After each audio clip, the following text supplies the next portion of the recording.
কখনো কি এই ধান ক্ষেতের দিকে চেয়ে দেখছেন? গফরগাঁওয়ের এই সবুজটা শুধু রং না, এটা আমার মায়ের আঁচল।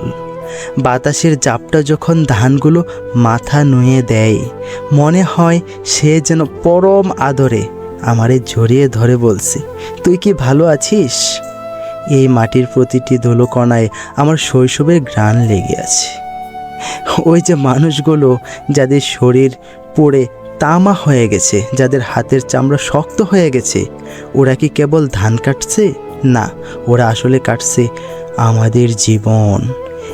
একটা করে ধানের শীষ যখন কাঁচের আঘাতে মাটিতে পড়ে, তখন আমার মনে হয় একটা একটা করে স্বপ্ন ওরা জড়িয়ে দিচ্ছে আমাদের মুখে অন্ন তুলে দিতে। মাথার ওপর যখন ধানের ভারটা নিয়ে হাঁটে, তখন কি কেবল ভারই বয়? না, ওটা যে তার পুরো সংসারের ভরসা। রোদ বৃষ্টি মাথায় নিয়ে যখন ওরা পথ চলে, তখন মনে হয় মাটির বুকে যেন ঘাম ঝরছে না, ঝরছে এক বুক ভালোবাসা। আর মেশিনের শব্দে চারপাশটা কাঁপছে, কিন্তু আমার কানে বাজছে ওই কৃষকের শরীরের ধুকধুকানি।